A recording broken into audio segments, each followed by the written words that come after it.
Capital talk میں خوش آمدید. شفقت صاحب, میں متنازع چیزوں کی طرف نہیں جاتا. یہ جو اعلامیہ ہے کل کا, اس میں کچھ ایسی چیزیں ہیں جو میرا خیال ہے اس پر آپ کو بات کرنی چاہیے.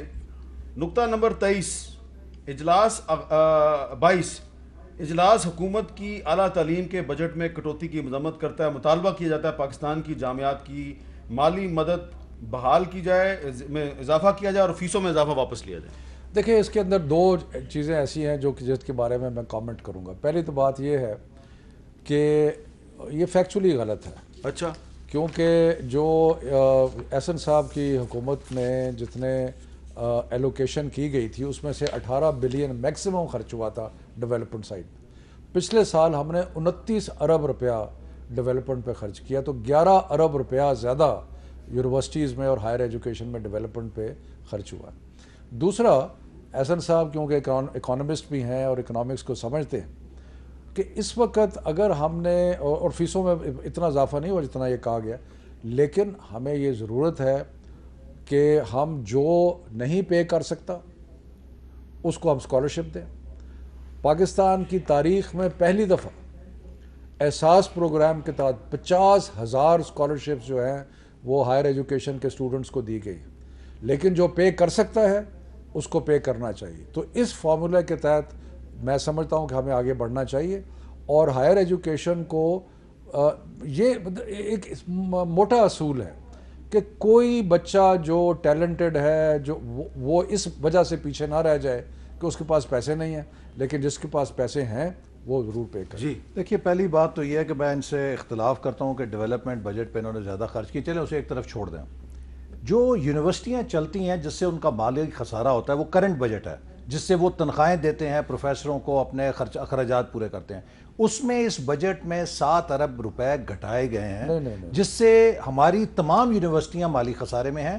اور میرے پسماندہ علاقے میں جو یونیورسٹی ہے اس میں بھی تقریباً 100% فیسوں میں اضافہ کر دیا گیا. مجھے بتائیے, پشین کے اندر, نوشکی کے اندر, خزدار کے اندر, وڈ کے اندر, گوادر کے اندر, فاٹا کے اندر, اور اسی طرح بے شمار پاکستان کے جو پسماندہ علاقے ہیں وہاں کے جو لوگ ہیں, وہاں کتنے امیر لوگ رہتے ہیں, وہاں تو 100% غریب لوگ پڑھتے ہیں. اور ان سب کو اسکالرشپس ملیں گے. جب آپ یہ یونیورسٹیوں کی فیسیں بڑھائیں گے تو اس کا بوجھ ہمارے نوجوانوں پہ پڑے گا, اعلیٰ تعلیم گھٹے گی.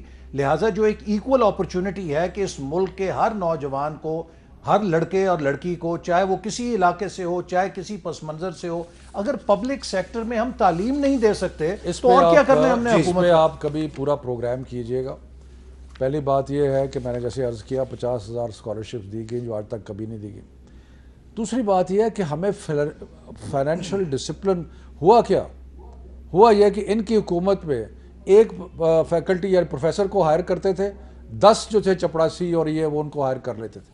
ریشو جو تھا بالکل چینج کر دیا. ہم نے کم نہیں کیا, ہم نے پچھلے سال 64 ارب کیا تھا, اس سے زیادہ دیا ہے اس سال. لیکن ہم یہ بھی چاہتے ہیں کہ فائنینشیل ڈسپلن ہو, اور اگر آپ کبھی کریں گے تو ہائر ایجوکیشن پہ ایک پورا پروگرام کریں اور احسن صاحب کو بلائیں. ہم پوری ایجوکیشن, لیکن بجٹ میں جو ہائر ایجوکیشن کے لیے یونیورسٹی گرانٹس کمیشن کے لیے جو رقم تھی وہ کام نہیں ہوئی. کام ہوئی ہے نہیں, بجٹ کی کاپیاں لے آؤں گا میں آپ کے سامنے. کہہ رہا ہوں کہ ڈیولپمنٹ بجٹ میں 11 ارب روپیہ زیادہ خرچ کیا گیا, اور نان ڈیولپمنٹ بجٹ کو ہم نے ڈسپلن کیا اور اس میں پھر بھی اضافہ کیا. نان ڈیولپمنٹ بجٹ آپ نے گھٹا دیا ہے. میں کتاب لے آؤں گا آپ کے سامنے یار, کتاب لے آؤں گا یار آپ کے سامنے. انہوں نے 70 ارب مانگا تھا, لیکن ان کو وہ جو مانگا تھا وہ نہیں دیا گیا. یہ پچھلے سال سے کم دیا گیا. نہیں, آپ کو میں بتا رہا ہوں نا, مان لینا فگرز میرے. چلے کتاب لے آؤں گا میں, آپ دیکھ لیجیے گا. گزارش یہ ہے کہ یہ ایک اس پہ بہت زیادہ ڈسپلن کی ضرورت ہے, اور اس میں ہمیں ایجوکیشن کی ڈیولپمنٹ کے لیے اور یونیورسٹیز نئی بنانے کے لیے اور فیکلٹی ٹریننگ کے لیے اس میں کام کرنے کی ضرورت ہے.